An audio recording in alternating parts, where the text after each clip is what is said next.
She fed strangers in secret, nursed wounded men back to health, and gave her last flower to families who had nothing. And the one person she never expected to destroy her was the boy she had carried inside her own body for 9 months. At 68 years old, Margaret Ashcroft stood in the January wind with a bundle of clothes, watching her son lock the door of the home she had built with her own bleeding hands. No tears, no apology, just the sound of a bolt sliding shut. If this story moves you, stay until the end. Drop the name of your city in the comments. I want to see how far this one travels. The winter that took Edmund Ashcroft was not a dramatic one. There was no blizzard with howling winds that made for good storytelling later. No dramatic last stand against nature. Edmund simply grew quieter as the weeks passed, quieter at the dinner table, quieter in the mornings when he used to sit on the porch with his coffee and watch the sun come over the ridge. Then one Tuesday in late January, he didn't wake up at all. Margaret had lain beside him for several minutes before she understood what the stillness meant. His hand was already cold when she reached for it. They had been married 41 years. She did not scream. She did not collapse. She got up, put on her boots, and walked out to the barn to find their hired hand, a slow-talking boy named Denny, because Edmund would have wanted the livestock fed before anything else was dealt with. That was the kind of woman Margaret Ashcroft was, the kind who understood that grief was a private room you entered after the work was done. The burial was small. A few neighbors came through the snow. Old Pastor Hicks said the words. Silas stood beside his mother with his hat in his hands and his eyes fixed somewhere beyond the grave, as if he were already calculating something she couldn't see yet. She noticed it but said nothing. She told herself it was grief, that men carried grief differently, outward, restless, not knowing where to put their hands. Silas had never been an easy boy, even as a child. He had Edmund's jaw and his height, but none of his patience, none of that slow, deep steadiness that had made Edmund Ashcroft a man people trusted. Silas wanted things faster than the land could give them. Margaret had always known that. She had loved him anyway, the way you love something difficult, fully, stubbornly, and sometimes with your eyes closed. She gave him 2 weeks. 2 weeks to grieve his father. 2 weeks before she sat him down to talk about the spring planting, about what cattle to sell and what to keep, about which fence lines needed mending before the thaw turned everything to mud. 2 weeks felt right, generous even. He came to her first. It was a Thursday morning, barely past dawn. Margaret was at the stove when she heard his boots on the porch. That particular heavy tread he had, like he was always arriving somewhere important. She poured a second cup of coffee without thinking and set it on the table. An old habit. She had been pouring Silas a cup since he was tall enough to sit at that table. He didn't sit. He stood just inside the doorway with his hat still on, something Edmund would never have done in the house. And he said without any build-up at all, "I've been thinking about the property." Margaret set down her own cup. "All right," she said. "The ranch, the land, the cattle." He said it like he was reading from a list he had already memorized. "It all passes to me now. That's the law." "I know what the law says, Silas. I've been talking to some men about what it costs to run this place properly, to actually build something with it instead of just surviving year to year the way you and Papa—" He stopped himself, rephrased, "the way things have been done." Margaret looked at him for a long moment. She had brown eyes that had never quite lost their sharpness, even at 68, even after a winter that had taken everything. "What are you telling me?" He reached into his coat, set a folded piece of paper on the table without coming any closer. "There's a parcel, out past the eastern ridge, beyond the Holloway Creek crossing. It's on the deed.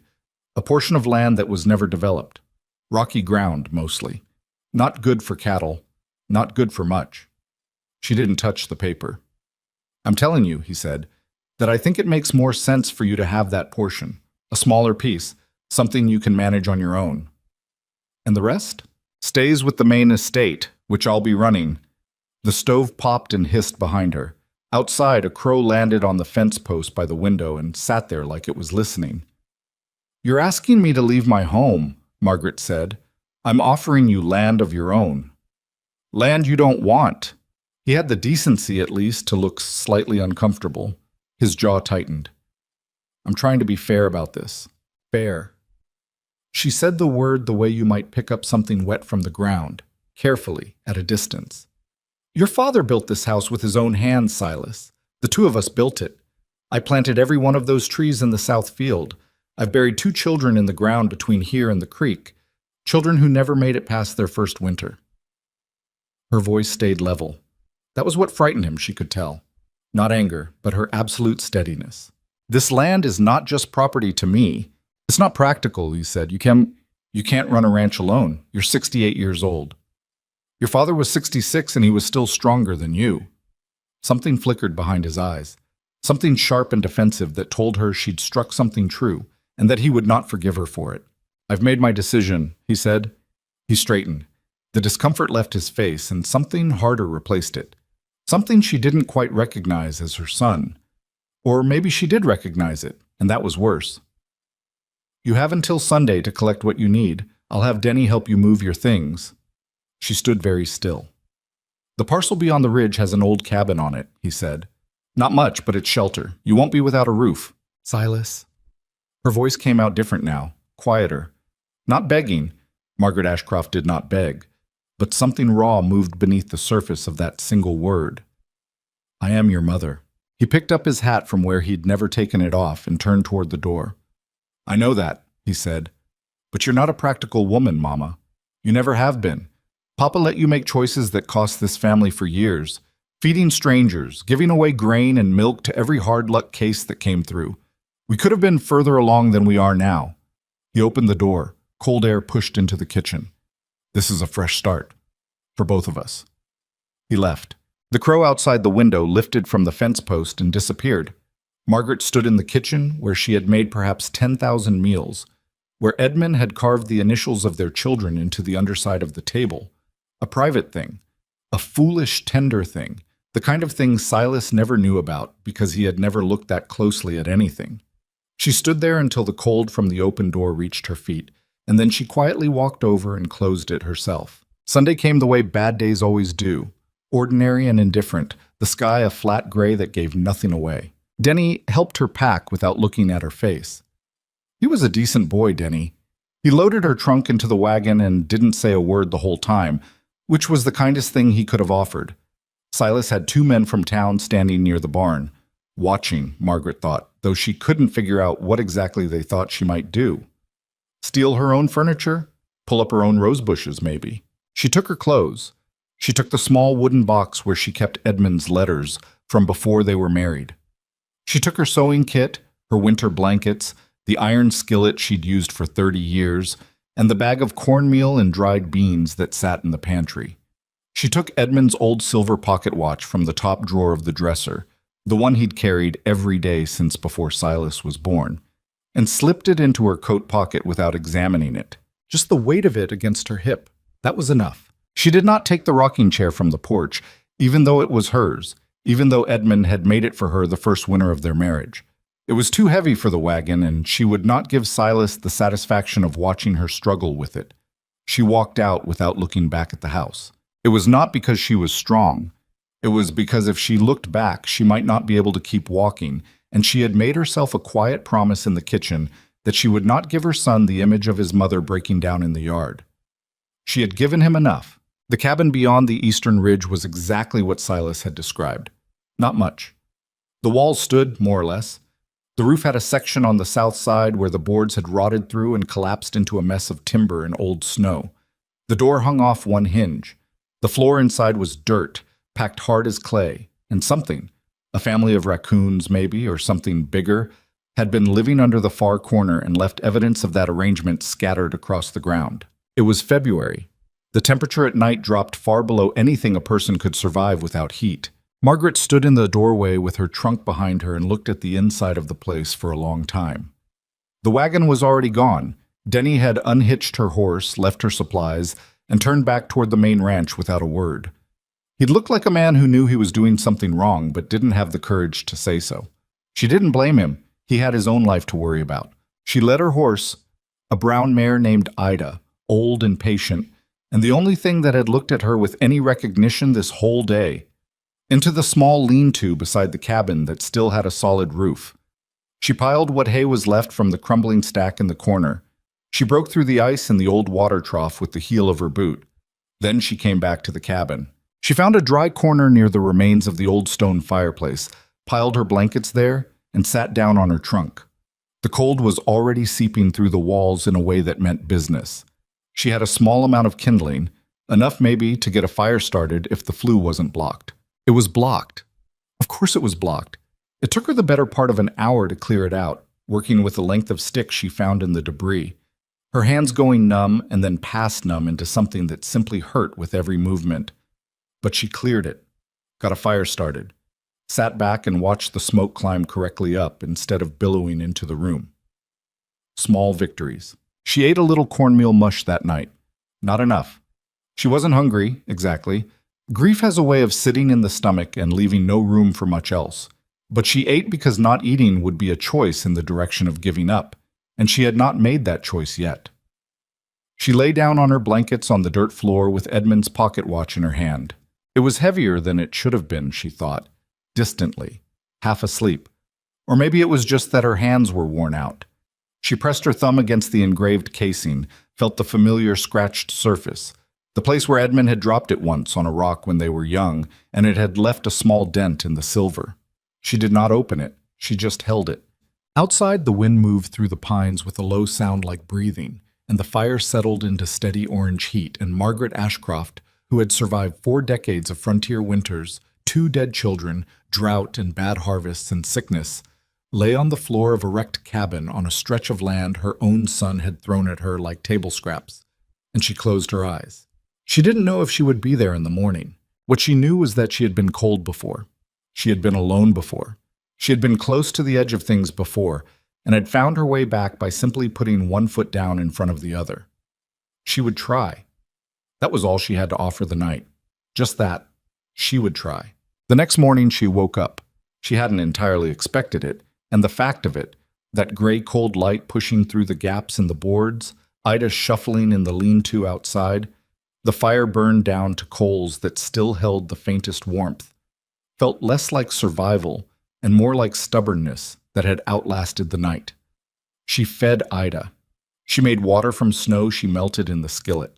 She ate a handful of dried beans cold because she was too tired to cook them. Then she looked around the cabin in full daylight for the first time. The south corner was a loss. That roof section would need to be rebuilt from the ground up before the next rain. The walls had gaps along 3 of the 4 seams where the original chinking had crumbled out over the years of no one living here. The door she could fix. The floor was just dirt, but it was level, and level dirt was workable. She could do things with this. She didn't know why that thought appeared or where it came from, because the rational part of her brain was still saying that she was 68 years old, alone, in the middle of February, with a lame hammer she'd found in the lean-to and half a bag of cornmeal between herself and starvation. But the thought was there. You could do things with this. She was on her knees pulling debris out of the collapsed corner when she heard the horse.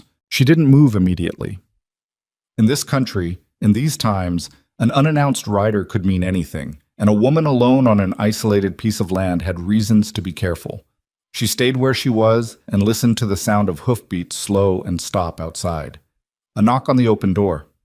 "Hello? Somebody in there?" A man's voice. Youngish. Careful. She straightened up slowly. Her knees hated her for it, and turned toward the doorway. He was broad-shouldered, somewhere in his 30s, with trail dust on his coat and a face that had spent a lot of years in the weather.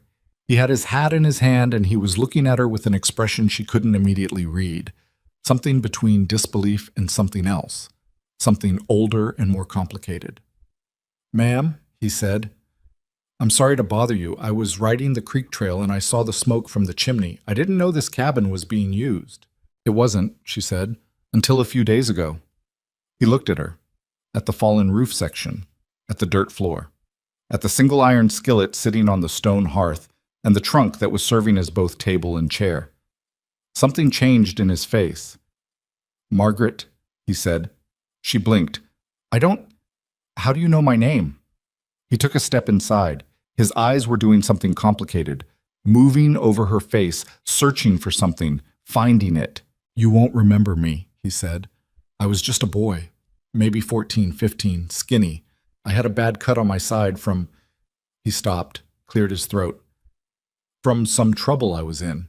I came to your property in the middle of the night, and I was scared half to death, and I didn't know where else to go." She looked at him. "You hid me in your barn," he said. "You brought me food for 3 nights. You cleaned the wound and wrapped it tight with strips from an old sheet." He paused. "You told me not to make a sound when the men came looking, and you stood out in your own yard and told them you hadn't seen any boy, and they believed you." He held her gaze. "They believed you because you were the kind of woman people believe." The memory came back slowly. Not all at once. 20-something years was a long way to reach. But in pieces. A thin boy curled up in the hay, eyes too big for his face. The way she'd been terrified the whole 3 nights that Edmund would come home and see the blood on the barn floor and start asking questions she wasn't sure how to answer. "You had red hair," she said, "when you were a boy." Something crossed his face. Relief, maybe. Or the complicated thing that happens when a person is seen. "Still do," he said. "Under all the dust." He put his hat back on, looked around the cabin again, and this time his jaw was set in a way that meant he was measuring something, not judging, calculating. "My name is Colt Mercer," he said. "I've got a spread about 4 miles northwest. Good land, good cattle." He looked at her directly. "And I'm not leaving you here like this." Margaret had spent 41 years learning how to read Edmund, when he was tired, when he was worried, when he was saying one thing and meaning another entirely. She had gotten good at it, the way you get good at anything you practice every single day without thinking about it is practice. So she knew how to read people. She trusted that instinct. But Colt Mercer was standing in her doorway, saying he wasn't going to leave her here, and something in her chest pulled tight and defensive the way it does when you've been hurt recently enough that kindness feels like a trap. "You don't owe me anything," she said. "I know that." "I'm not looking for charity." "I know that too." He said it without irritation, which surprised her. Most men got impatient when a woman pushed back on something they'd decided was generous. Colt just stood there like he had time. "What I'm telling you is that I've got tools in my saddlebag and a pack horse about a 1/4 mile back on the trail that's carrying more food than I can eat before it spoils." He looked at the collapsed roof corner. "And I've been building and fixing things since I was old enough to hold a hammer. So unless you want to turn down the only help that's coming your way, maybe let me look at that roof." Mosigikito maset. She wanted to say no. She could feel it sitting in her throat. That stubborn refusal that had kept her standing up straight her whole life, through the hardest years, through loss and drought and disappointment. Independence was not just a value for Margaret Ashcroft. It was a survival tool. It was the thing that had let her walk out of her own home with her head level and her eyes dry. But the roof section was open to the sky, and it was February, and she was a practical woman. "Fine," she said. "Look at the roof." He nodded once and went back outside. She heard him ride out along the trail and return about 20 minutes later, the pack horse's load shifting and jingling as it came up through the trees. He unloaded it without asking her for help, which she appreciated, and he stacked things near the lean-to in a way that was organized but not fussy. Salt pork, dried corn, a sack of oats, coffee, a coil of rope, 2 wool blankets that looked newer than anything she owned, a canvas roll with tools inside. He didn't comment on any of it. He just started working. She watched him from the doorway for a while, not because she distrusted him, exactly, but because she hadn't quite caught up with the situation yet. 23 years, give or take. The boy she remembered had been desperately thin and frightened, with a gash across his ribs that she'd had to clean twice a day to keep it from going bad. And he'd had the face of someone who had already seen too much of the wrong kinds of things. She had given him what she had to give, which at that point had been some smoked meat, a clean bandage, and 3 days of not being found. She hadn't thought of it as anything remarkable. There had been a hurt boy hiding in her barn. You helped. She had not thought about him much afterward. She hadn't had the luxury. Life on the frontier was not the kind of life that left you a lot of room for wondering about the strays you'd helped along the way. And now here he was, 30-some years old, weathered and capable-looking, pulling rotted boards off her collapsed roof with his bare hands and tossing them into a pile with the efficiency of someone who had done hard physical work his whole life. She went inside and made coffee. It was the only thing she could think to do that made sense. She had coffee now, thanks to the pack horse, and the fire was burning well, and making coffee was an action that belonged to the ordinary world. The world where you made coffee for someone doing work around your property. The world where that was just a normal thing that happened. When he came inside to check the interior of the damaged wall, she handed him a cup without asking. He took it, drank, didn't make a face, which meant he was either polite or he genuinely didn't mind coffee made thin from rationing. "How long have you had the spread northwest of here?" she asked. "Bought it 6 years ago." He crouched down near the wall where the chinking had crumbled, pressing his fingers into the gaps, checking the depth. Built it up from nothing. Started with 40 cattle and a lot of debt.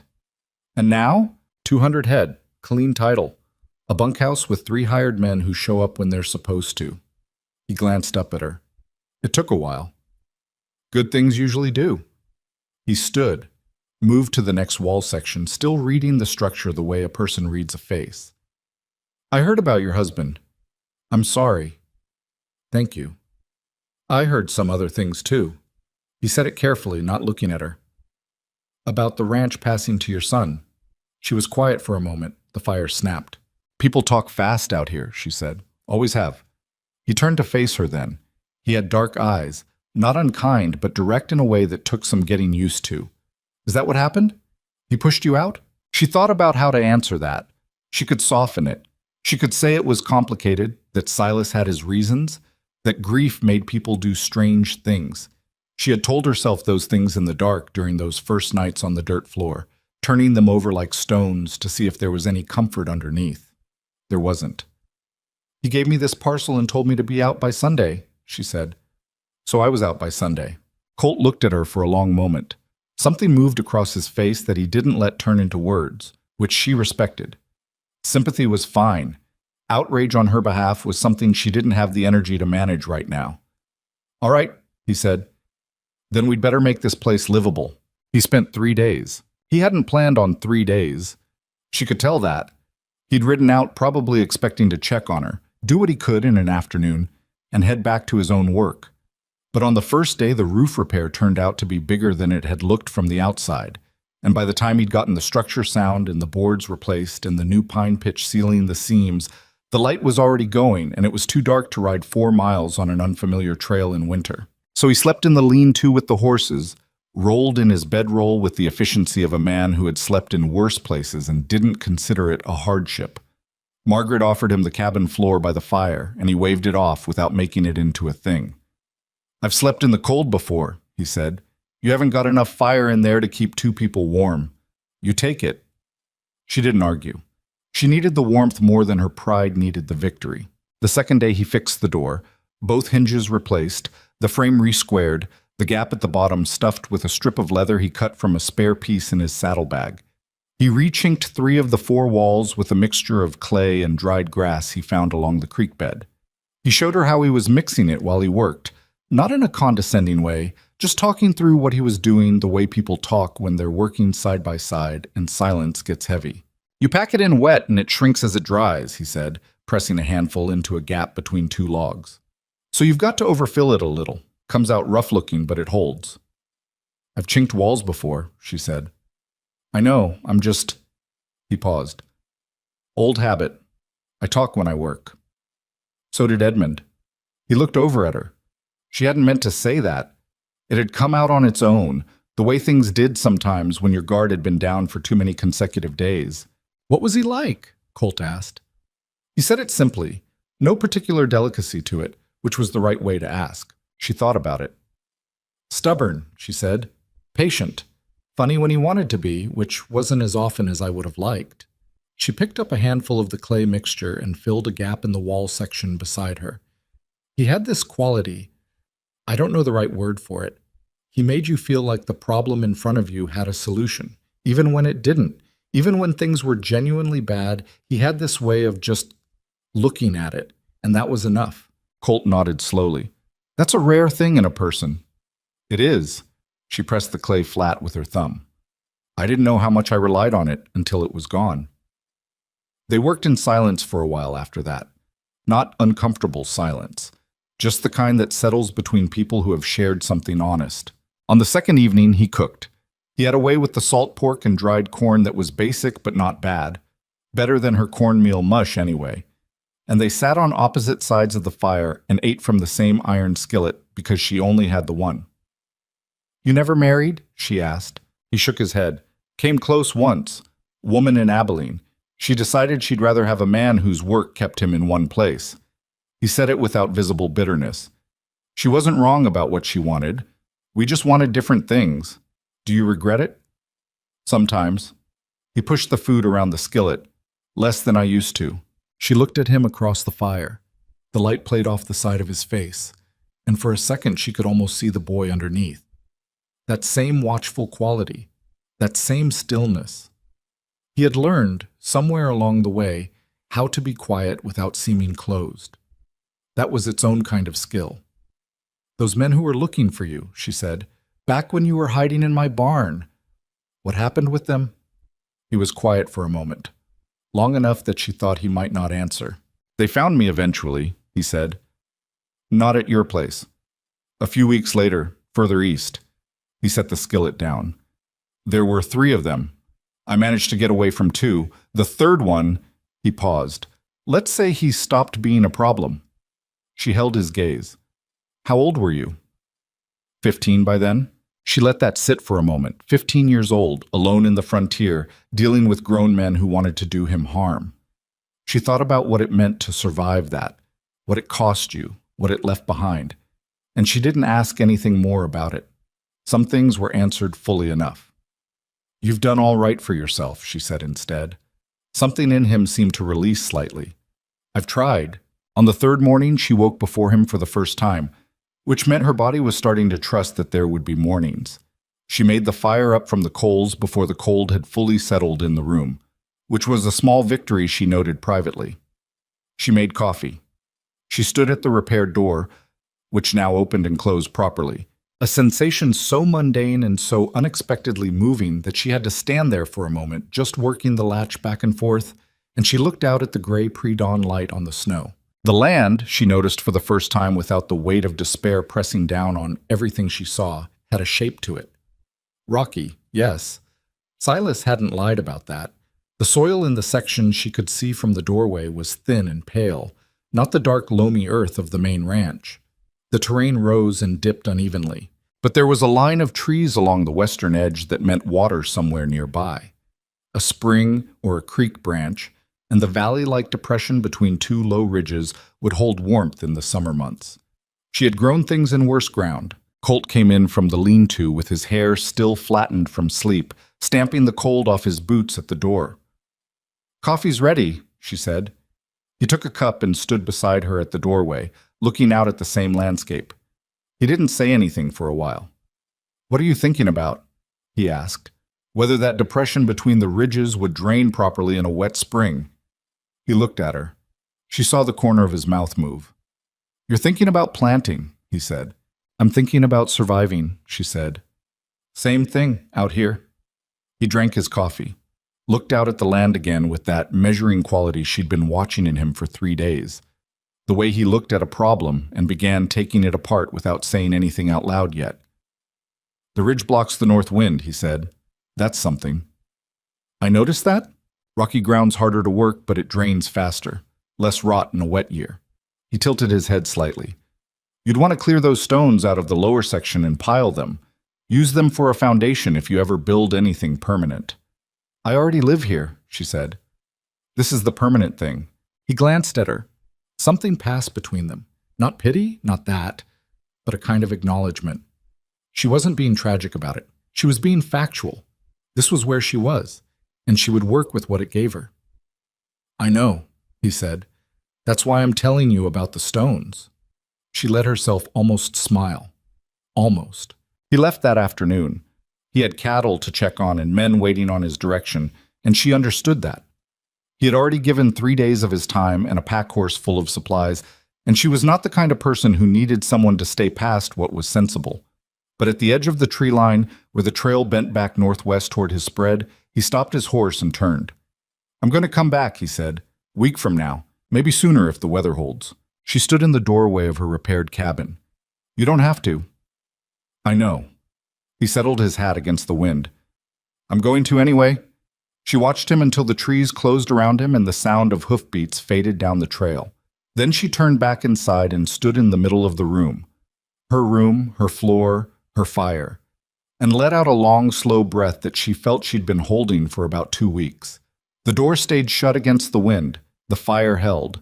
Outside, the snow was beginning to melt at the edges, just a little, along the south-facing rocks where the afternoon sun hit longest. Not enough to matter yet. Not spring? Nowhere close. But the ice was losing its grip by small degrees, the way things do when the season is beginning to turn. She picked up Edmund's silver pocket watch from where she'd set it on the mantelpiece and held it in her palm, feeling the familiar weight of it. She still hadn't opened it, not since the cabin. She ran her thumb over the scratched casing, over the small dented place where he dropped it on the rock all those years ago. She would open it when she was ready. She set it back on the mantelpiece, pulled on her coat, went outside to check on Ida and to start figuring out exactly how far the property line ran along the base of the eastern ridge, and to see whether that line of trees to the west was hiding a spring or just sitting there for appearances. She had things to figure out. That was better than the alternative. The spring came late and mean that year, the way springs sometimes do on the frontier, teasing at the edges of winter for weeks before actually committing, giving you a few warm days and then pulling them back like a hand offering something and then closing into a fist. The snow melted and refroze and melted again. The ground went from iron hard to soft mud to something in between that sucked at your boots and made every step feel like an argument. Margaret didn't wait for it to make up its mind. She had spent the remainder of February and all of March learning her land the way you learn a difficult person. Slowly, through trial and frustration, finding the places where it would cooperate and the places where it simply wouldn't. The spring she'd suspected behind the western tree line turned out to be real. A clean, cold source that fed a narrow creek running south along the base of the ridge before disappearing into the ground somewhere near the property's lower edge. Clean water. That was not a small thing. That was, in fact, the difference between a place worth fighting for and a place worth abandoning. She was not abandoning anything. Colt came back the following week as he'd said he would, and then the week after that, and then, without either of them making a particular decision about it, he was coming 2 or 3 times a week. He always brought something: a load of firewood cut from his own timber, extra cornmeal, once a young laying hen in a wooden crate that he carried balanced across his saddle for 4 miles without complaint. "You didn't have to do that," she said, looking at the hen. "She wasn't earning her keep at my place," he said. "Stubborn bird. Won't lay with the others? Figured she might do better with some privacy." Margaret looked at the hen, who looked back at her with the particular expression of a creature that had opinions about its circumstances. "I know the feeling," she said. Colt made a sound that might have been a laugh, short and genuine, and went to set up the crate in the lean-to corner while Margaret stood there, realizing that was the first actual joke she'd made in 2 months, and that it had come out without her planning it. That seemed like a sign of something. She named the hen Vera. Vera laid 1 egg every 2 days with grim consistency, and Margaret treated each one like it was made of something valuable, which out here, in February and March, it very nearly was. The work between her and Colt developed its own rhythm without them designing it. He had his own ranch to run, his own livestock and hired men, and the 1,000 small decisions that came with running 200 head of cattle across 4 miles of frontier land. He wasn't her hired hand, and she never treated him that way. But when he came, they worked together on whatever the land required, clearing rocks from the lower field section, shoring up the lean-to's foundation, digging out the creek bank in 2 places where it was silting up and starting to pool wrong. He worked without being directed, and she worked without explaining herself.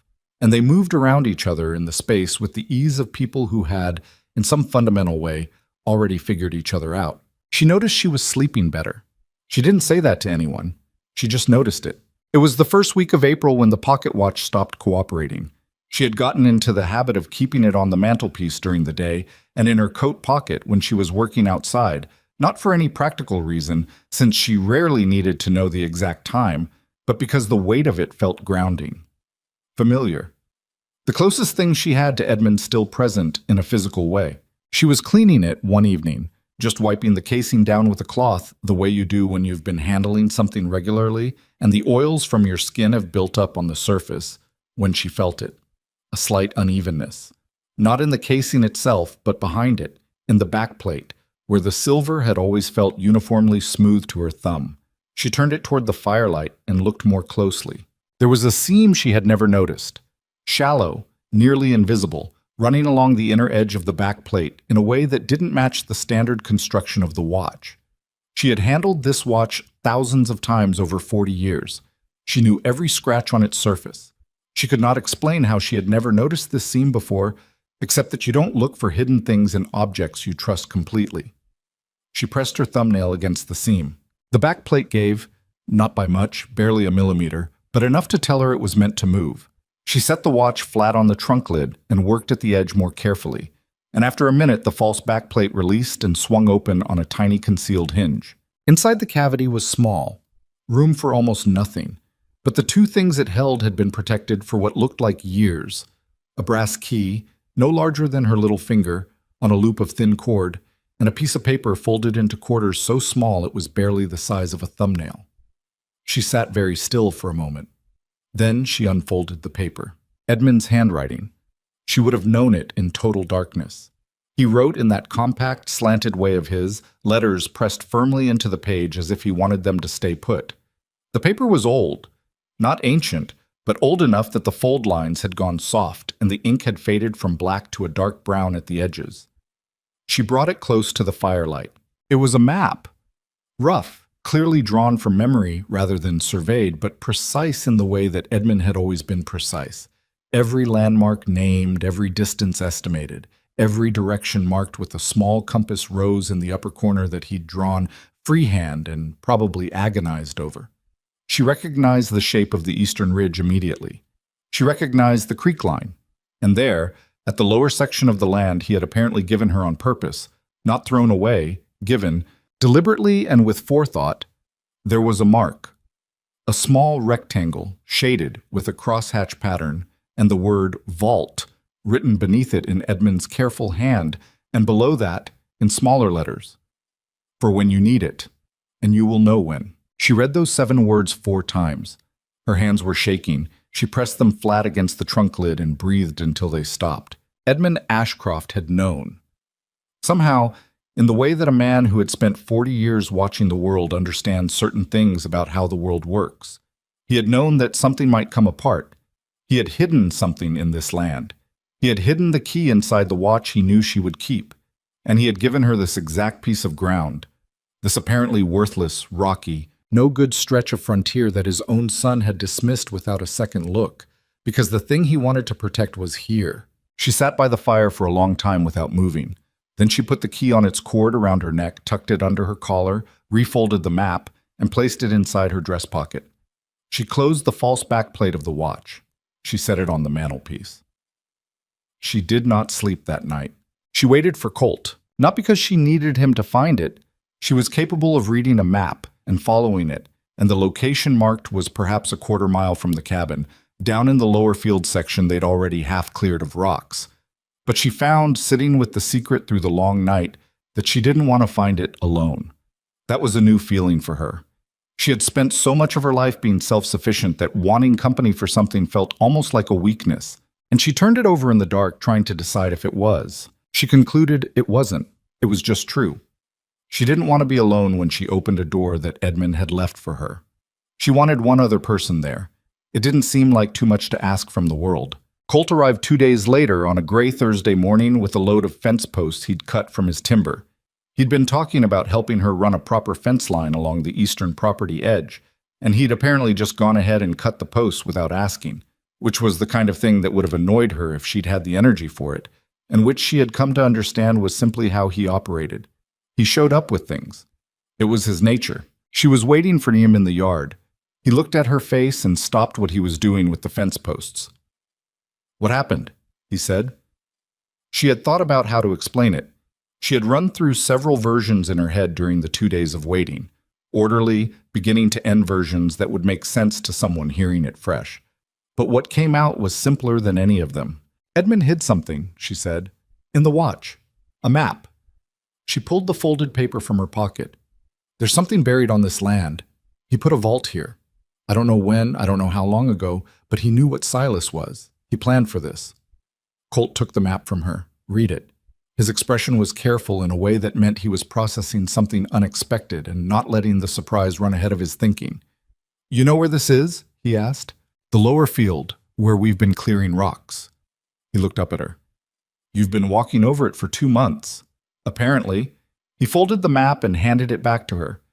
Didn't say anything excessive about it, didn't perform astonishment. Just looked at her and said, You want to go find it now? Yes, she said. Right now. The lower field in early April was a mess of half-frozen mud and exposed rock, the ground still making up its mind about what season it wanted to be. They had cleared maybe a third of the larger stones from the section closest to the cabin, piling them along the south edge to use as foundation material later. The rest of the field was still rough and cluttered, the ground rising and dipping in that uneven way of land that had never been properly worked. Margaret walked the map's distances with Colt beside her, counting paces from the creek bend the way Edmund had marked it, 23 paces east-southeast, then 16 north. She had to stop twice and recount because the mud was pulling at her boots and making it hard to keep a consistent stride.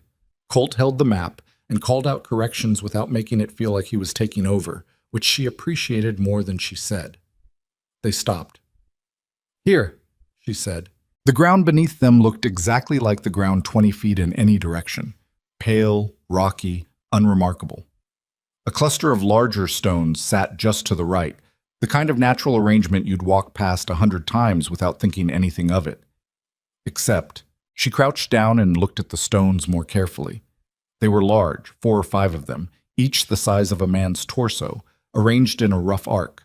She had noticed them before and dismissed them as natural formation, but looking now with the map in her mind, she could see that the spacing was too even. The positioning was too deliberate. Someone had put these stones here, and had put them here specifically to look like they hadn't. Help me move this one, she said, pointing to the largest. It took both of them, and it was not graceful. She threw her back into it alongside Colt, and they shifted the stone in stages, working it sideways through the mud until it rolled clear. Her knees were soaked through. Her hands were raw. She didn't care. Beneath the stone was hard-packed earth, but at the edges, she could see where the ground had been disturbed years ago and had settled unevenly. A rectangular depression, subtle, maybe 4 feet by 3 feet, that you'd only notice if you were looking specifically for it. Colt had already picked up the short-handled spade he'd brought from the wagon on instinct when she'd told him what they were looking for. He started working at the edges first, feeling for resistance. 3 inches down, his spade hit something solid that was not rock. They looked at each other. He kept digging. Margaret got on her knees in the mud and started clearing the loosened earth away with her hands. Not because it was faster. It wasn't. But because she needed to be doing something with her hands right now. The cold of the mud barely registered. What they uncovered over the next 30 minutes of hard work was a wooden hatch frame set flush into the earth, the wood blackened and old but still solid, treated with something, pine tar probably, that had protected it from the moisture. An iron hasp on the front edge. And in the hasp, a keyhole. Margaret sat back on her heels. Her hands were completely brown with mud. She reached inside her collar and pulled out the brass key on its cord. Edmund, she said quietly. Not to Colt, not to anyone in particular. Just the name, just that, the way you might say the name of someone you're thinking about when you're alone. She fit the key into the hasp. It turned. The hatch required both of them to pull open against the suction of the settled earth around its frame, and it came with a sound that was somewhere between a groan and a gasp, as if the space beneath had been holding its breath. A smell came up, cold and old and dry, a dark underground smell. But beneath it something metallic and close, a ladder, iron rungs set into the earth wall, led down maybe 8 feet into solid darkness. Colt pulled a short candle from his coat pocket. He was the kind of person who carried candles, Margaret was coming to understand, because he was the kind of person who thought about what he might need before he needed it, and lit it from the small striker he kept on his belt. He looked at her. You go first, he said. It's yours. She took the candle. She went down the ladder 1 rung at a time, feeling the cold close around her as she descended, the candlelight spreading in a small orange circle that grew larger the wider the space opened below her feet. She stepped off the last rung onto a flat stone floor. She held the candle up. The vault was perhaps 15 feet across and 10 feet deep, the walls lined with fitted stone that spoke of someone who had known what they were doing when they built it. No hasty construction, no cutting corners. Along the left wall, 3 wooden chests, bound in iron, the kind built to last rather than to look impressive. Along the right wall, a rack of some kind, largely empty, but with 2 bundles of what had once been premium beaver fur, still intact, preserved by the cold and dark, wrapped in treated canvas. At the back wall, laid flat and sealed in oilskin, a roll of documents that might have been a map, or papers, or both. And in the first chest, which she pulled open with hands that were steady only because she made them be steady, row upon row of Spanish gold coins packed in straw and oilcloth, and beneath them the flat heavy gleam of silver bullion in 6-inch bars, and beneath that, folded but still crisp, a set of papers with the territorial seal that she recognized as the kind of documents that talked about land and legal ownership and the rights that go with both. She stood in the vault that Edmund had built and filled and sealed and hidden in the ground of the land he had arranged for her to have, and the cold air wrapped around her, and the candle threw its small, uncertain light across all of it, and she pressed one muddy hand against the stone wall to keep herself from sitting down on the floor. Colt's boots appeared on the ladder above her. "Margaret?" His voice came down carefully. "You all right?" "Yes," she said. Her voice was steadier than she expected. "Come down. You need to see this." He came down the last rungs and stepped beside her and went very quiet for a long time, looking at what the candlelight was showing him. She watched his face instead of the chests. She already knew what was there, and his reaction felt like the more important thing right now, the thing that would tell her whether she was understanding the size of this correctly. He let out a long, slow breath. "How long has this been here?" he said. "I don't know. Years. Maybe many years. Edmund never said a word." Colt shook his head slowly. "He built this by himself." "He must have." She looked around the space again. "In secret. Probably a little at a time over seasons. He was patient that way. He could hold on to something a long time if he thought it mattered. He knew about Silas," Colt said. He knew what Silas was becoming. She closed the lid of the chest. The sound of it was definitive in the cold air. "He just loved him too much to say it out loud, so he prepared instead." Colt was looking at the documents laid flat in their oilskin casing against the back wall. "Those papers," he said. "Have you looked at them?" "Not yet." He went to them carefully, broke the seal on the oilskin, and unrolled the top layer. She brought the candle close. The territorial seal was unmistakable, and beneath it, Edmund's name and hers, and the description of the parcel, this exact parcel, exactly as it had been deeded to her. And below that, language that a legal mind had clearly written, language about ownership and rights, and what passed to whom, and under what conditions. And a signature from a territorial notary dated 11 years prior. 11 years ago, Edmund had come to this land and built this vault and filled it and sealed it and buried it and deeded the land specifically to her, not to the estate, not to Silas, to Margaret Ashcroft directly, with provisions that were clear enough to hold up in front of any magistrate with the sense to read what the page actually said. Silas had not thrown away worthless land. Silas had thrown away his inheritance without knowing it. She stood there in the underground vault, with the candle burning down in her hand and the cold coming up through the stone floor into her feet and the weight of the brass key still around her neck.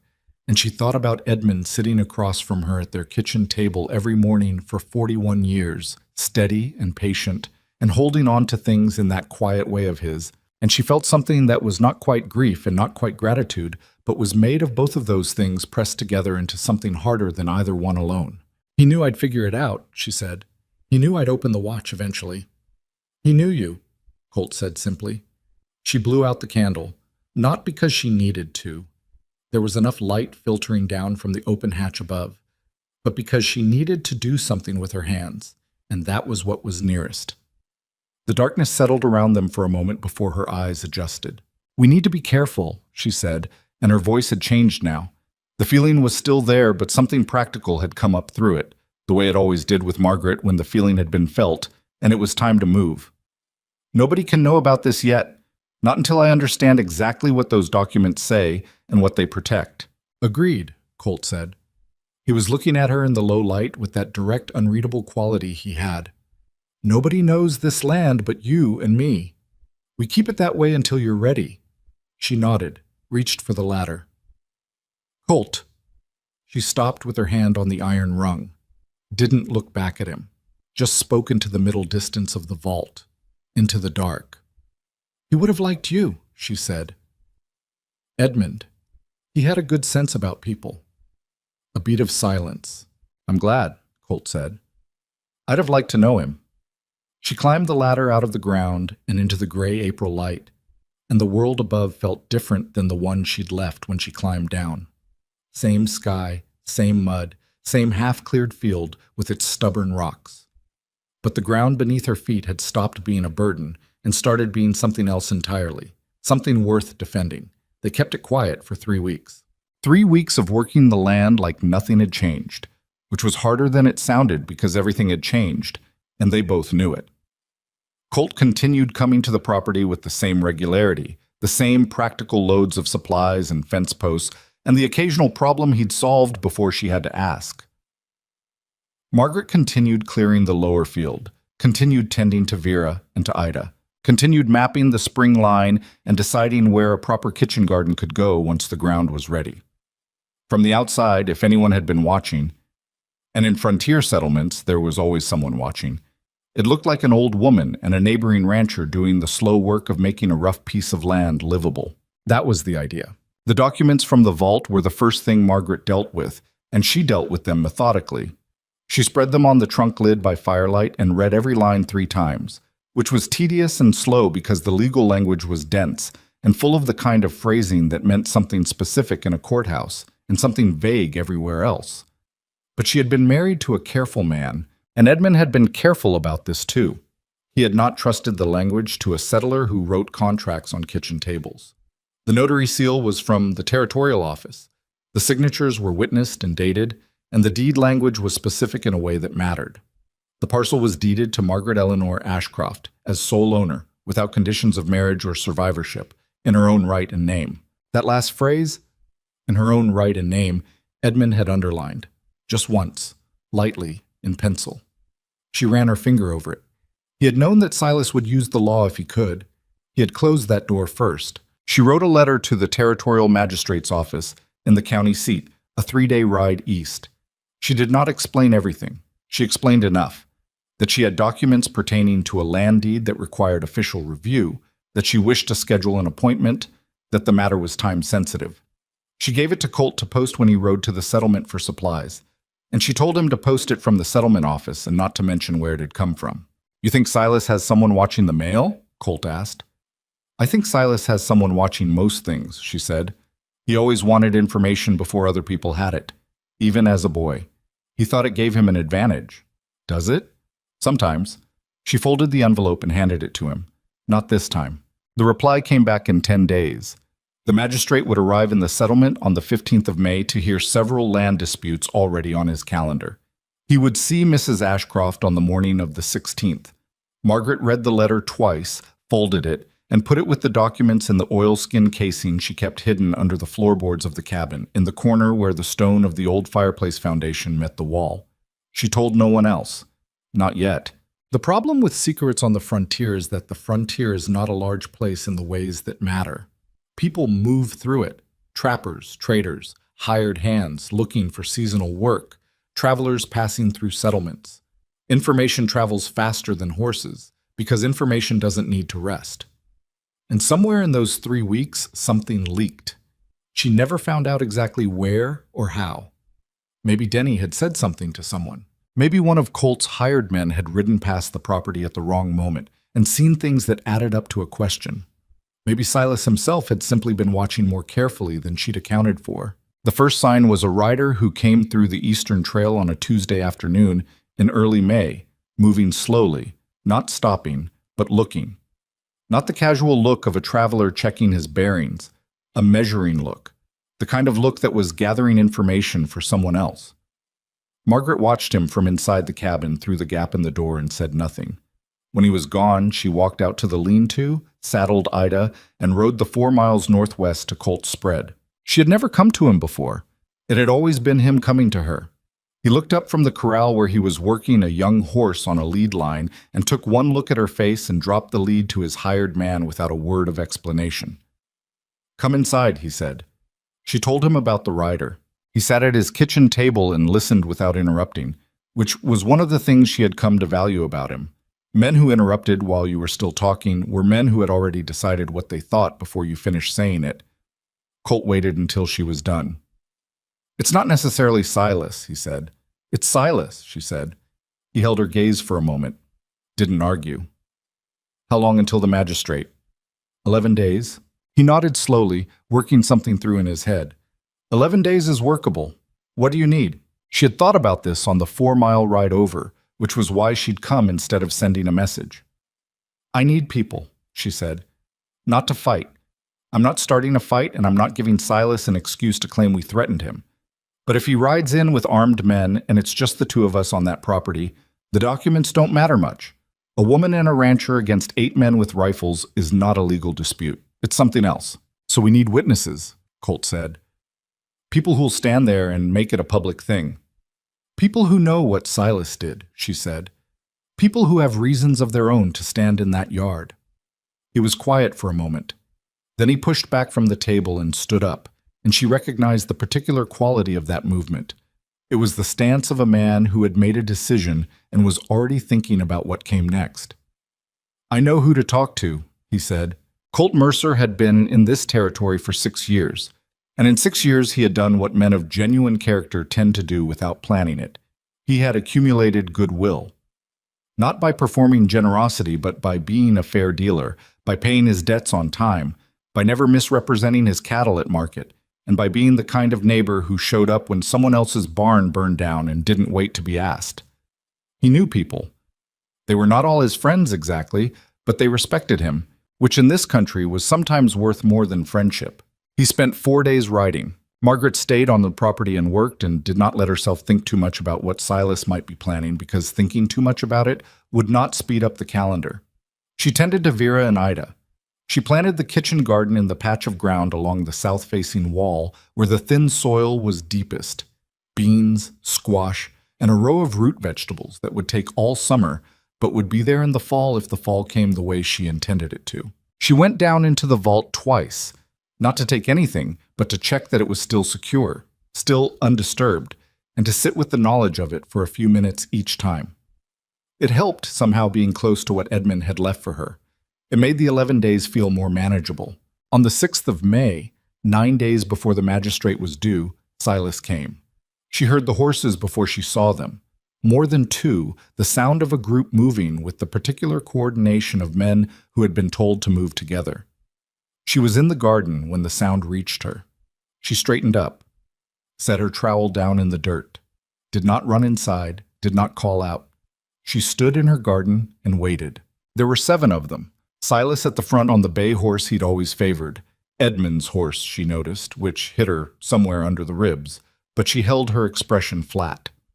2 men she recognized from the settlement, Harlan Briggs, who ran the feed store and had always been willing to extend credit to people he thought were worth it, which apparently now included Silas, and a thick-armed man named Cord, who did various kinds of work for various kinds of people and had a reputation for not asking questions. The other 4 were strangers. They had the look of hired muscle, not outlaws exactly, but men who had learned to make themselves useful to whoever was paying. Silas pulled up 20 feet from where she stood. He looked at the cabin. The repaired roof, the new door, the chinked walls, the lean-to with its reinforced structure.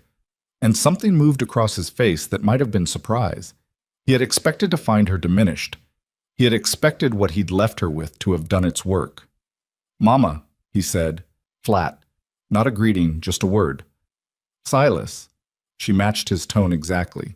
"You've come a long way from the main ranch." "I've been hearing things," he said, "about this property." He looked past her at the lower field, at the section she'd been clearing. His eyes moved over it in that calculating way, the same way she'd watched him look past his father's grave. "I want to have a look around." "This is private property," she said. "It's—" He stopped himself. Restarted with the controlled quality of someone who had rehearsed. "There's some question about the status of this parcel, whether it was properly transferred or whether it's still part of the main estate." "There's no question," she said. "I disagree. What you believe doesn't change what the documents say." He went still. What documents? She had not planned to say that. Or maybe she had and hadn't admitted it to herself. But the word was out now, and she watched what it did to his face.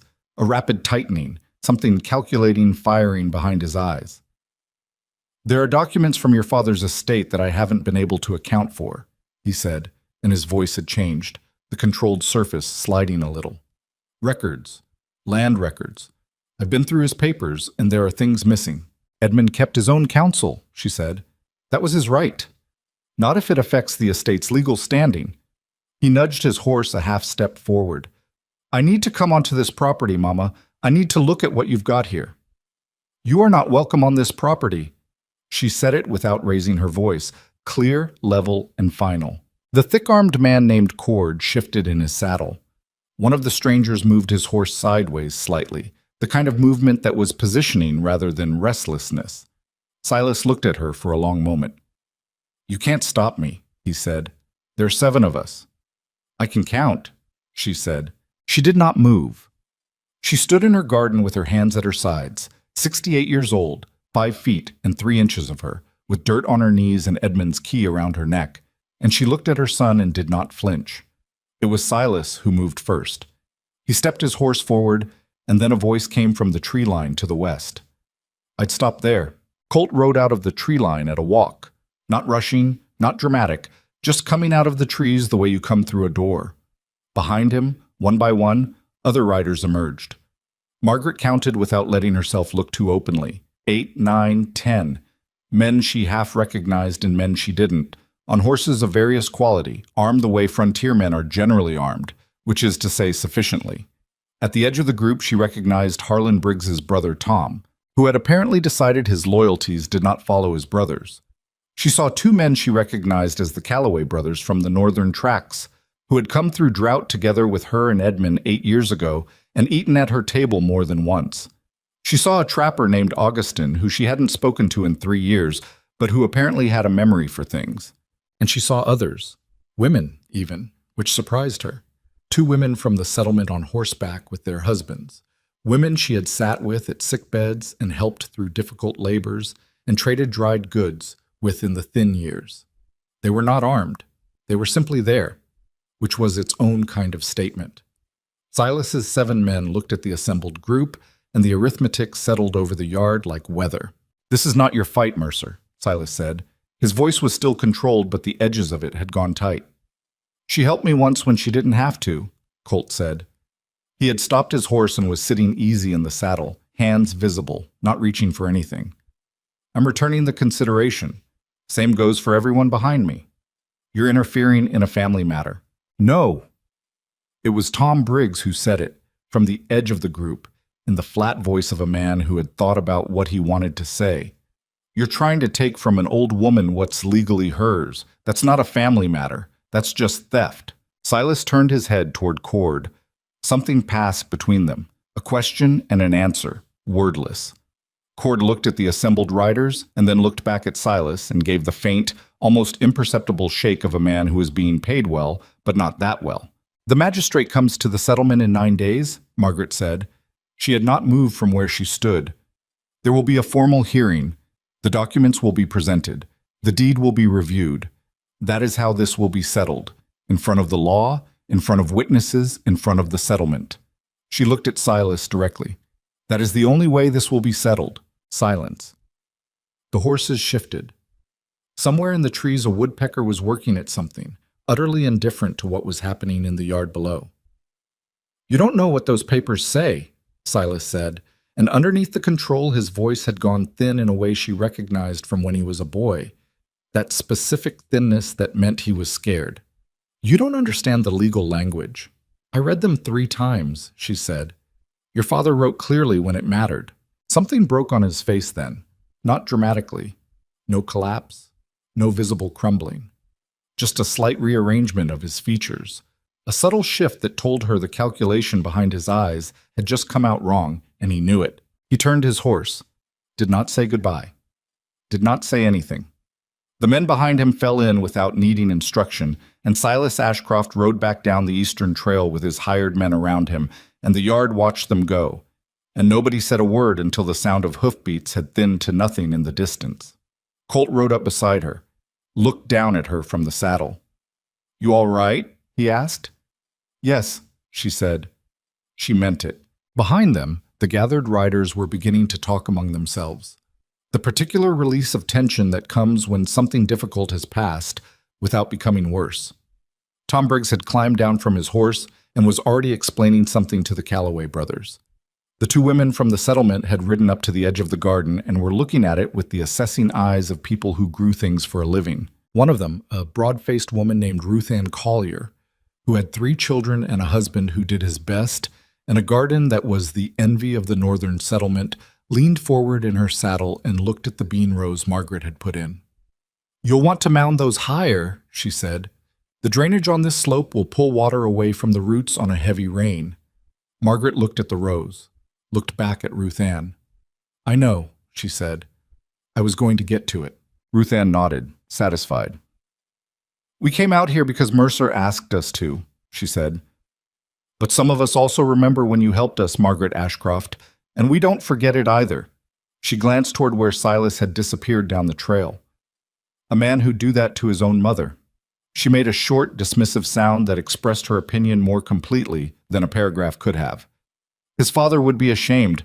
Margaret didn't answer that. She pressed her lips together and looked at the trail's empty bend and felt the weight of the brass key against her collarbone and agreed, privately and quietly, that yes, Edmund would have been ashamed. And then she let that go, because Edmund was gone, and what remained was what always remained after everything else was stripped away. The work, and the land, and the people willing to stand in the yard. She turned to the assembled riders, looked at each of them, Colt's neighbors, her old neighbors, strangers who'd come because of what Colt had told them, and had apparently found it sufficient reason. "Come inside," she said. "I have coffee, and it's not enough for this many people, but you'll get some." The days between Silas's visit and the magistrate's arrival had a particular quality to them.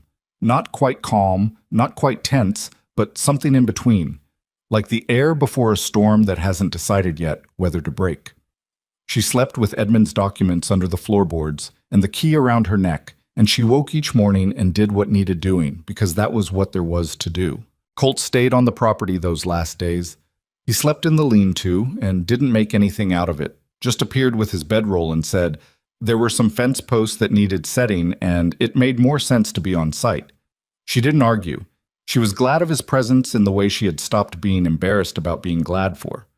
Plainly, without qualification. The night before the hearing, she couldn't sleep. She sat by the fire with Edmund's watch in her hand and turned it over and over the way she always did, feeling the familiar weight of it, the scratched casing, the small, dented place. She heard Colt's boots on the porch. A knock, even though the door was open. "You're up," he said. "So are you." He came in and sat on the opposite side of the fire, and for a while neither of them said anything. The fire was low and steady, the kind that had been burning for hours and had settled into itself. "I keep thinking about what Edmund was carrying," she said eventually. "All those years. Building that vault a little at a time, keeping it from me, keeping it from everyone." She shook her head slowly. "I don't know if I'm grateful or angry." "Can it be both?" Colt asked. She considered that. "Yes," she said. "I think it can." He was quiet for a moment. "He protected you the best way he knew how," he said. "Maybe he should have told you. Maybe that was wrong of him, but the intention was right." "The intention was right," she agreed. She set the watch on her knee. "He knew I would fight for it. He knew I'd find the key. He knew, somehow he knew, that even if the worst happened, I would still be standing." She looked at the fire. "I just wish he could see that he was right." Colt looked at her across the low fire in the small repaired cabin on the land that Edmund had chosen for exactly this moment, and he said, "Maybe he can."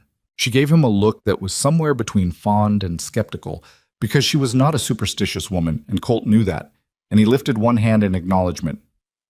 "Poor choice of words," he said. "I just meant, he knew you, Margaret. Whatever he could and couldn't see, he knew you well enough to build all of this around what you would do." A small pause. "That's not nothing." She looked at him for a long moment.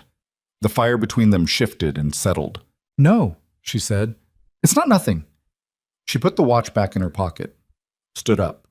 Her knees hurt and her back was stiff from the cold, and she was 68 years old, and tomorrow she would walk into a room with a territorial magistrate and present her dead husband's documents and reclaim what was hers. And she felt, underneath the tiredness and the grief and the long, difficult months of all of it, something that was simply and stubbornly and unmistakably alive. "Get some sleep," she said. "We have an early start." Colt stood, settled his hat, and went back to the lean-to without fuss, which was exactly what she needed him to do. She lay down on her blankets, closed her eyes, listened to the fire settle into coals. She was asleep before it went dark. The hearing took less than 2 hours, which was not how she had imagined it. She had imagined something more prolonged, more contested, more dramatic in its resolution. But the magistrate, a thin, precise man named Harlow Vane, who had apparently seen every variety of frontier land dispute in his 20 years on the territorial circuit, looked at Edmund's documents for perhaps 15 minutes, asked her 4 specific questions about the notary's identity and the date of filing, compared the deed against the township record his clerk had pulled from the county ledger, and then looked over his spectacles at Silas, who was seated across the room with his own hired lawyer. "The deed to the eastern parcel," Magistrate Vane said, "was filed in the territorial record 11 years prior to the date of your father's death, Mr. Ashcroft.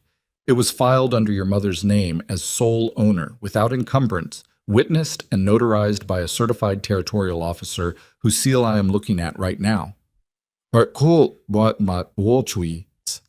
set the document down. "There is no legal ambiguity here. The question of the estate's claim to this parcel does not exist, because the parcel was never part of the estate." Silas's lawyer leaned in and said something quietly. Silas said something back. Vane watched this exchange with the patience of a man who had waited out many such exchanges and was prepared to wait out more. "Furthermore," Vane said when the exchange was done, "I have before me a deposition from your father's former business associate, a Mr. Gerald Fitch of the county seat, who states that he was witness to 2 transactions in which you, Mr. Ashcroft, represented the title of the eastern parcel as part of the estate you were disposing of, specifically in negotiations with the Callaway Timber Concern and separately with a Mr. Duncan of the River Trading Post." He folded his hands on the table. "Representing land you do not own as land you do own for purposes of financial negotiation is a matter the territorial court takes seriously. The room was very quiet. Silas said, "I wasn't aware." "You were the one doing the representing," Vane said. Not unkindly, but with a finality that closed the sentence. The hearing ended. The main estate question, which Vane agreed to review given the questions now raised about Silas's handling of the broader estate, was set for a follow-up proceeding. Silas left the room without looking at Margaret, which was the last time in her life that she would see his face, though she didn't know that yet. She walked out of the magistrate's room into the gray May morning with the documents in her hands and Colt 1 step behind her, and she stood on the wooden walkway in front of the settlement's meeting hall and breathed the cold air and looked up at the sky, which was doing nothing dramatic, just sitting there, pale and ordinary and real. "Well?" Colt said. "Well," she said. He looked at her. "How do you feel?" She thought about it honestly. "Tired," she said, "and hungry." She tucked the documents inside her coat. "And ready to go home." He nodded once and went to get the horses. The ride home from the settlement took longer than the ride out, not because the road was different, but because neither of them were in any hurry. The gray morning had opened up into something warmer by midday, the kind of May afternoon that the frontier occasionally offered as an apology for everything it had put you through. Pale blue sky, the smell of thawed earth, and new grass coming up along the trail, the light falling sideways through the tree line in long, pale columns that made even scrub pine look dignified. Margaret rode Ida at the walk and let the horse set her own pace. Colt rode beside her without talking, which she appreciated. She was not done thinking yet, and she needed the ride to finish it. What she was thinking about was not Silas, or the magistrate, or the documents now secure inside her coat. She was thinking about Edmund. She had been thinking about Edmund in different ways since January, first with the raw grief of someone who had just lost the person they organized their life around, then with the quiet ache of someone learning to take up the space that person left. Then with the complicated mix of gratitude and something like anger that had surfaced when she'd understood what he'd hidden and why. But what she was thinking now was different from all of those. She was thinking that Edmund Ashcroft had been a man who loved his family, all of it, even the broken part, and that he had spent years quietly preparing for what he hoped would never happen, and that the preparation had cost him something. You don't build a vault in secret without carrying the weight of why you're building it. He had known about Silas, and he had chosen to love him anyway, and that had been both his greatest quality and the thing that had prevented him from simply fixing the problem directly while he was alive to fix it. She didn't think he was wrong for that. She understood it, which was not the same as agreeing with it. Loving someone difficult is not a flaw. It just leaves certain work for other people to finish. She had finished it. "Colt," she said. "Yeah, I want to do something with the land." She had been working toward this thought for days, but it had taken the hearing and the ride and the afternoon light to assemble it clearly. Not just survive on it, not just make it livable for me. She looked at the trail ahead. There are people in this territory who are where I was in January. Widows, children nobody claimed, families that had one bad season too many and lost everything they'd built. She paused. Edmund left me enough to do more than just keep myself fed. And this land, it's not as worthless as Silas thought. It has water, it has shelter, it has room. Colt rode beside her for a moment without responding, which she had learned meant he was taking the thing seriously rather than answering fast. "You want to build something?" he said. "I want to build something," she confirmed. "What kind of something?" She had thought about the word for it and hadn't found one that fit cleanly, which told her it was probably a new thing rather than a version of an old thing. "A working ranch," she said, "with a proper bunkhouse, with kitchen gardens big enough to feed more than one person, with the kind of setup where a family who has nothing can come and work for their keep and learn what they need to learn to eventually have something of their own." She adjusted her grip on the reins. Not charity, work, for real pay, with real prospects. Just a place where the door isn't shut on people before they've had a fair chance to earn their way. Colt was quiet for another stretch of trail. "That's going to take a lot of building," he said. "I know. The vault? The gold? The silver? It's enough to start, but building what you're describing, that's a years-long project." "I know that too." He looked over at her. She caught the look from the corner of her eye and held it briefly before turning back to the trail. "You're not asking my permission," he said. "No," she said. "I'm telling you what I'm going to do, because you've been part of this from February, and I think you should know what you've been part of." She let a beat pass. "And because I could use your help, if you're willing." He didn't answer immediately. She let him sit with it. The horses moved through a stretch of shadow where the trail ran close between tall pines, and the air went cooler for a moment, and then they came back out into the light. "My spread is 4 miles northwest," he said. "That's a workable distance." "It is. I'd have to bring my operation over eventually. If I'm going to be useful to what you're building, I can't be splitting my attention across 4 miles every day." She had not expected him to say that. She kept her expression level, which required some effort. "That's a significant thing to consider," she said.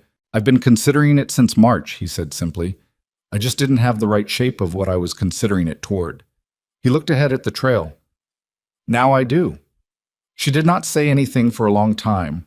The trail bent northeast toward her property line, and she could see the ridge beginning to rise through the trees, and somewhere beyond it, the outline of the cabin roof that was whole now because Colt Mercer had climbed onto it in February with cold hands and put it back together. "I'm not an easy woman," she said. "I want to say that plainly. I know that. I have opinions about how things should be done, and I'm usually right about them, and I don't back down easily even when I'm wrong. I've noticed. And I am 68 years old." He glanced at her. "I can count too," he said, with the same flatness she'd used against Silas in the yard, which made her want to laugh, and she let herself, briefly, because they were alone on the trail and brief laughter was not a crime. "All right," she said. "Then we understand each other." "We do," he said. They rode on. The summer that followed was the hardest and best summer of Margaret's life since the early years with Edmund, when everything had been difficult and new and full of the particular energy that comes with building something from nothing with your own hands. The first thing she did once the legal matters were fully settled and the main estate's fraudulent dealings had been laid out before the magistrate in the follow-up hearing was have the vault's contents properly documented and assessed. A man from the Territorial Land Office came out with a clerk, and they spent 2 days cataloging what Edmund had accumulated: the gold coins, the silver bullion, the fur bundles, and most importantly, the land grants, which turned out to cover not only her current parcel, but 2 adjacent tracts that Edmund had quietly secured over the years and folded into the same vault-kept documentation. The total was more than she had let herself fully absorb when she'd first seen it by candlelight underground. It was enough to do what she'd told Colt she wanted to do, and then some, if it was managed carefully and not wasted on things that didn't hold value over time. She was careful. She had always been careful with money because she'd spent most of her life not having enough of it to be careless about, and that habit didn't change because the amount changed. The bunkhouse went up first. Colt's men did the frame, and she directed the interior layout with the specificity of someone who had thought about it in detail for weeks. She wanted real walls between sleeping quarters, not just curtains, and she wanted a proper kitchen separate from the sleeping space, and she wanted good ventilation under the roofline because she had seen too many winter illnesses start in stuffy closed rooms. Colt's carpenter shook his head at the ventilation requirement and said it would make the structure harder to keep warm. She told him to figure it out. He did.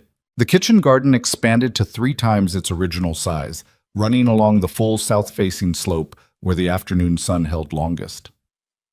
Ruth Ann Collier came out on 3 separate occasions that first summer, ostensibly to help with the bean mounding she'd mentioned in April, and actually to be the kind of neighbor who shows up without an invitation and works alongside you all day and tells you what she thinks about the spacing of your root vegetables with the blunt honesty of someone who considers politeness less useful than accuracy.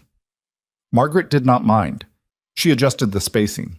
The first people to come were not who she expected. She had imagined, when she'd described her idea to Colt on the ride home, that word would spread slowly, that she'd have months to get the structures ready before people started arriving. But the frontier does not operate on the timetable you set in your head. Word moved faster than building materials, and by July, before the second bunkhouse quarter was even framed, a woman named Clara Briggs, no relation to Harlan, just the same common name the territory seemed to produce in abundance, arrived with 2 children, a mule, and a letter from the settlement's minister who had heard about Margaret's project and had apparently decided she was a better option than whatever he had to offer. Clara was 34 and looked 50, which was not a judgment on her but an observation about what the last few years had done to her face. Her husband had died of a fever the previous winter. She had been staying with relatives who had been patient but were running short of it. She stood in Margaret's yard with her 2 children, a boy of 9 and a girl of 6, and looked at the half-built bunkhouse and the expanded garden and the lean-to with Ida and 2 of Colt's horses, and she said, with the careful dignity of a woman who had been practicing how to ask for things without sounding like she was begging, "I heard you were looking for people who could work." "I am," Margaret said. "I can cook, and I can sew, and I can manage livestock well enough, and my boy Eli is old enough to be useful if you tell him what you need." She kept her chin level. "We're not looking for handouts. We'll earn our place." "I know you will," Margaret said. "That's why you're here." She looked at the children, who were looking at Vera the hen with the focused attention children give to small animals. "Can your girl pull weeds?" The girl looked up immediately. "Yes, ma'am," she said, with the earnestness of a 6-year-old who wanted very much to be considered capable. "Good," Margaret said. "The beans need it badly, and I haven't had time." Clara and her children moved into the first completed bunkhouse quarter that week. By September, there were 3 more families on the property, plus 2 single men who had come looking for seasonal work and had been offered something more permanent than seasonal. By the following spring, the population of what people in the settlement had started calling, without Margaret's input or approval, Ashcroft Valley, had grown to 23 people across 4 bunkhouse quarters, 2 additional small cabins built on the adjacent tract land, and one ongoing argument between Colt and his head carpenter about the proper pitch for a new barn roof. Margaret stayed out of the barn roof argument. She had opinions about it, but she understood that some arguments needed to run their own course. What she had not anticipated, and what turned out to be the thing that changed the valley more than any structure she built, was what happened when you put that many struggling people in a place where the door was open and the work was real, and the person running the thing treated them like adults who were capable of figuring out their own lives given the right conditions. What happened was that they started helping each other. Not because anyone told them to, not as a policy or a rule, just because that's what happens when people who have each been through hard things find themselves in proximity with each other. And there's enough, not abundance, not luxury, just enough to make generosity possible. Clara turned out to be a remarkable cook who began running what amounted to a communal kitchen by the following winter, feeding the whole valley out of one organized operation that was significantly more efficient and significantly less wasteful than 23 people cooking separately. She did this without being asked because it was obvious to her that it made sense, and because it gave her something that was hers to manage and take pride in. Eli, her 9-year-old who had started the summer pulling fence posts and carrying water, was by the following spring one of the more reliable hands for the younger livestock, which he approached with a patience that reminded Margaret uncomfortably and then warmly of Edmund. The Calloway brothers, who had stood in the yard that day in May, started buying cattle through Colt at prices that were fair and brought other buyers to him, which expanded his operation in ways that made consolidating it with Margaret's land practical rather than just desirable. He moved his spread to the valley officially in the autumn, his 200 head of cattle now grazing the western tract and the lower field pastures that had been cleared of their rocks, and turned, finally, into the productive ground Edmund had apparently always known they could be. The rocks, for the record, made excellent foundation walls. 3 of them. It was not, Margaret would tell you if you asked her directly, a happy story in the simple sense.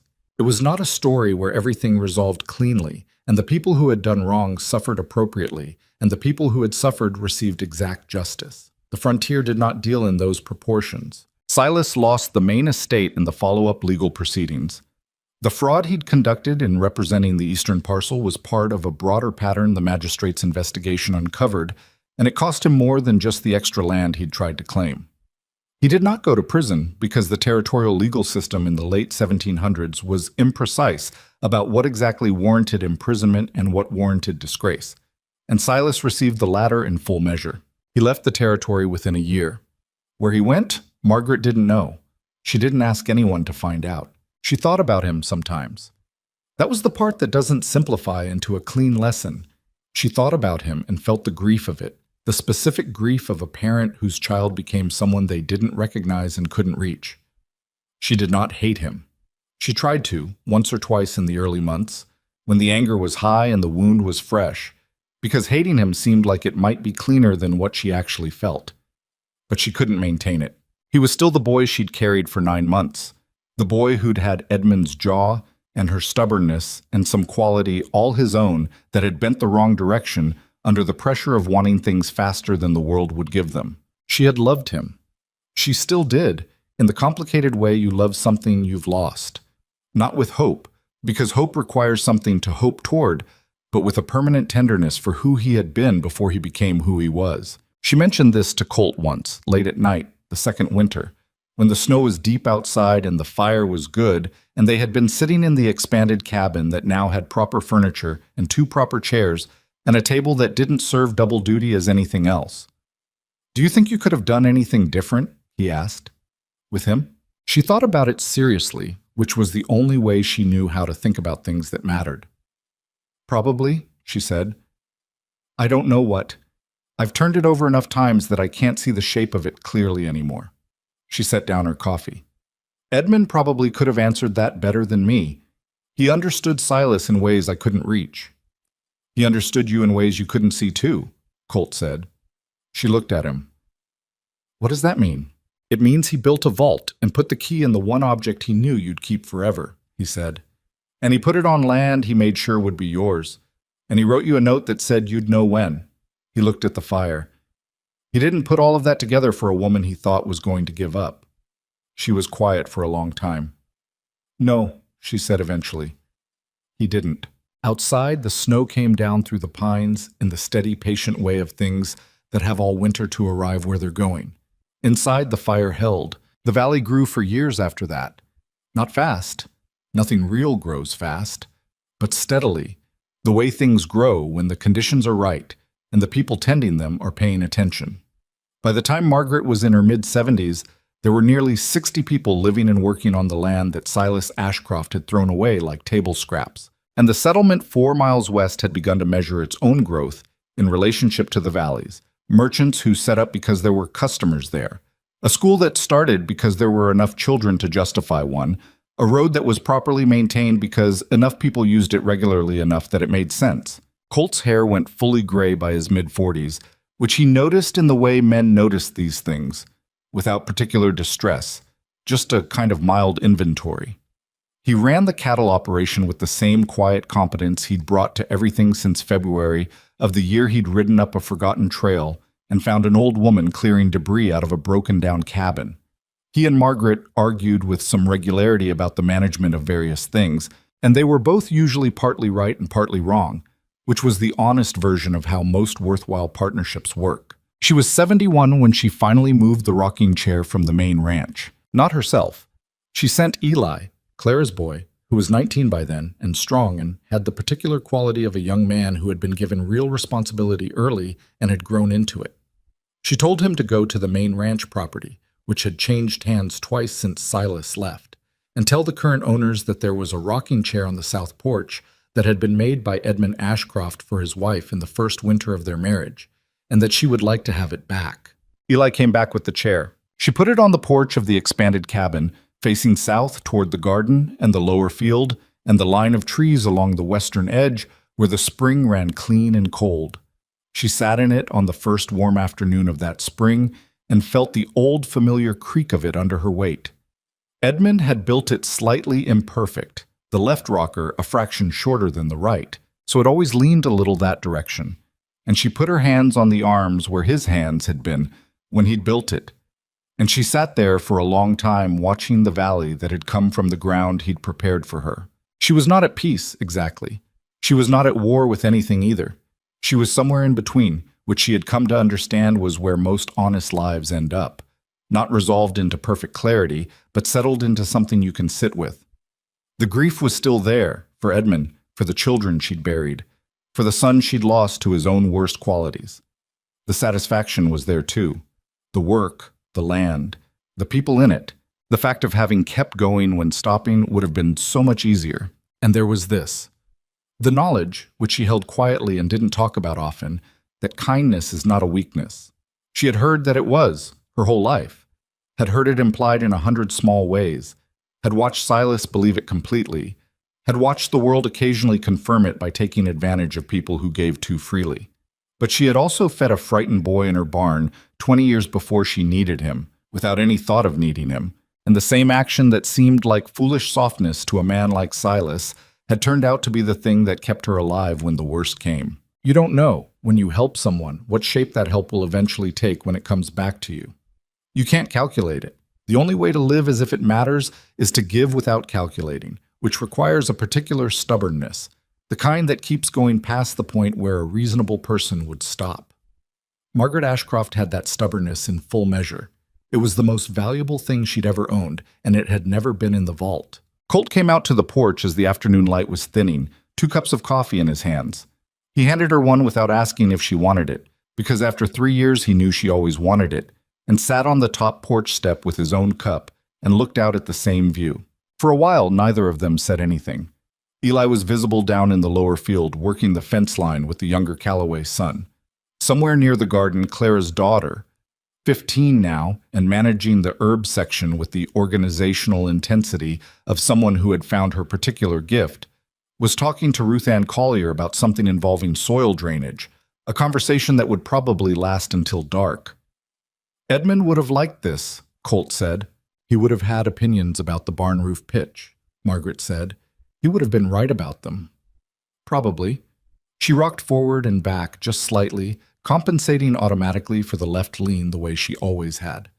The coffee was hot. The air smelled like turned earth and new grass, and the distant piney cold coming down from the ridge. "Thank you," she said. She said it simply, not as an event, just a statement of something true. For coming back in February. For staying. He turned the coffee cup in his hands. "You'd have figured it out without me," he said. "Maybe." She looked at the valley. But it would have taken longer, and I might not have had the patience. He made the short sound she had come to identify as his version of a laugh. You have plenty of patience. I have stubbornness, she said. People confuse them. They're not the same thing. He thought about that. What's the difference? Patience waits, she said. Stubbornness keeps moving. She took a sip of her coffee. I'm not good at waiting. I never was. He nodded slowly, considering that. The light was going golden sideways now, the particular light of a late spring afternoon bending toward evening, and the valley below them was full of the sounds of people finishing a day's work, the small clangs and voices and animal sounds of a place that was genuinely alive. Margaret Ashcroft sat in the chair her husband had made for her and drank her coffee and listened to all of it.